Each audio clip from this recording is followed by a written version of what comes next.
Welcome back to CNR news. వార్తలు చదువుతున్నది మీ చొప్పకు నాగేశ్వరరావు.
దర్శి పట్టణంలో కొన్ని చోట్ల సాగర్ పైపులు లీకేజీ కారణంగా నీటి వృధా అధికంగా జరుగుతున్నదని స్థానికులు కొందరు అంటున్నారు.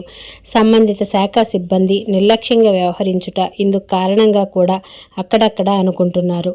స్థానిక పడమర బజారు నందలి చిన్న బ్రహ్మంగారి గుడి వద్ద సుమారు 4-5 నెలల నుండి నీటి వృధా జరుగుతున్నదని ఆ ప్రాంత వాసులు తెలిపారు. సమస్య పెద్దదిగా అయ్యేంత వరకు పట్టించుకోకపోవడం హాస్యాస్పదంగా ఉంటున్నదని కూడా మరికొందరు అంటున్నారు.